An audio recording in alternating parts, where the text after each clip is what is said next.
This is a true life story that happened some time ago. Now, if you're a young man in this place, a young woman, a boy, a girl, I'd like you to pay attention to this story because you will have one or two things to learn from this story. If this is something that you have experienced, I'd like you to pay attention because you will have something to learn also from this story. Now, this story is about one Mrs. Ngozi, a woman that was married to one Mr. Chuka. This lady has always been known from time immemorial to be a family pillar. She was always there for her brothers, there for her sisters, her mom, her dad. She never wanted to ever hear that her family are lacking anything. She will always respond to them when they call her with, "I'll handle it." Now, if somebody is doing dedication, she will contribute, she will pay. If somebody is lacking school fees, she will send. If there was a funeral or anything of such, she will go there and she will work herself out. In fact, she was present in everybody's life. Now, this young man, Mr. Chuka, saw her, admired her. This man loved her. He loved how generous she was, how kind-hearted she was. So he said, if I can have somebody like this in my life, it means that I will not stress so much. This man got married to this lady.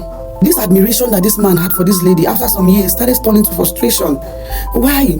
Because Ngozi will not stop paying attention to her extended family.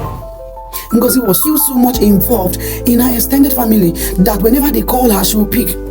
Whenever they needed her, she would respond. Whenever they needed money, she would send. She was not paying attention to this little family that God has blessed her with. Her children were suffering. Sometimes they hardly take good food to school. Sometimes they even go to school without lunch money. But Ngozi was busy sending money to her extended family. She was busy, trying to solve the problem of her extended family, not minding that it was destroying the little family she was building with Chuka. Every time Chuka tries to talk to this lady, she will flame up. She will tell Chuka that he is selfish. She will make statements like, "You want to separate me from my family? You want to separate me from my brothers and my sisters?" Which was one of the most foolish statements to make. Chuka asked her, "This your attention that you are giving to this your family, do we not deserve the same attention? Does your children not deserve the same attention you are giving to your brothers?" But all this were falling on deaf ears. Ngozi did not care about any of this. Now, what happened was that Ngozi's first son, Uchenna, started falling ill because of the weather and all of that. He was so sick.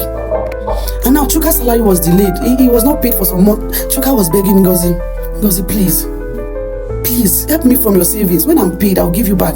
Let's treat our son." Can you imagine that Ngozi paid deaf ears to this man? Not minding that this was her own blood. This was her own flesh. Ngozi told Chuka that she didn't have spare money, that she just sent money to her brother last week. "I just sent money to my sister last week. This one, I want to send it to my dad." But your son was suffering. It was looking somehow because it looks like this girl was obsessed with her own extended family. It was looking like juju. Because how can you prefer your extended family to your new family that God has blessed you with? This was the carelessness Ngozi was exhibiting. The man was running helter-skelter trying to look for where he can borrow money, but Ngozi had money in her account. Ngozi kept lying that she didn't have money. When Ngozi noticed that the son was getting really, really sick and was at the point of death, that was when Ngozi ran to the bank to withdraw money. Before Ngozi got to the hospital, this boy was already dead. That was when Ngozi's life replayed in her presence. Ngozi began to think. It looks as if the veil was taken from her because this is when she now discovered that she has been messing up all her life. She started screaming, dragging the boy. "Uchenna, please, Uchenna, this, Uchenna." But he was already gone. Chuka could not believe his eyes. Chuka was in pains. He was traumatized that a mother can be this wicked towards her own family. Ngozi went to the bank to clear all her accounts. This time around, she wasn't clearing her account to give to her brother or to give to her sister. This woman was actually clearing her account to bury her son. The reality of life dawned on her. It was when it became clear to her that she has made the worst mistake of her life. But she couldn't reverse the case because the son was already dead and gone. The family members came to pay a condolence visit to them, encouraged her, and then they left. Not even up to 3 months later, the brother started calling her for money again. That was when Ngozi started learning how to use the word no. Ngozi told the guy, "I don't have." Later on, he was like, "Why are you sounding this way? Are you angry with us?" She said, "No, I'm not angry with you. I'm only angry at myself because I have failed God. I'm angry with myself because the little family that God blessed me with, I didn't pay attention to it, and now it has landed me in this eternal regret. I'm not angry with you." That was when Ngozi started learning how to say no to every other person that were calling her. That was when she went and begged her husband, begged her children, and they forgave her. This was when she started paying attention to her immediate family that God gave her. And Ngozi started paying attention to her own children, and her family began to, grow again in love. What am I trying to say? You have ever found yourself in this kind of behavior? desist from it, because it will only bring you lifetime regret. This was not a sensible thing to be done by a woman. It was not.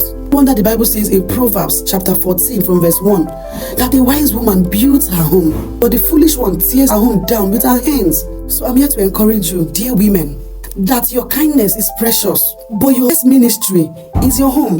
Love your extended family, but live for your immediate one. When you constantly pour into everyone else while your own family runs dry, you are building on a sand. God called us to nurture. He called us to protect, provide for those under our roof, those He has blessed us with. Because no matter how far you love and spread love towards those that are outside, your true legacy begins and ends with your own family. Let your heart be generous, but let wisdom guide your hands. I want to encourage you, learn from Ngozi's mistake. Learn from my mistake. That's the end of Ngozi's story. Please, if you have your true life stories you would want people to learn from, you can forward to my DM. Don't listen to this story to the end without giving me a follow. Send in your true life stories. People might learn from it. And if you also have stories and you want people to advise you on the comment section, do well to also forward these stories to me. I'll always be here to communicate your stories without your identity to those that are listening to me. At the end of the day, you will get a relief, you will get an answer, and you will get those strategies on how you can correct whatever mistakes that you have made. Send in your stories, and don't forget, I am a real life storyteller. Thank you for watching.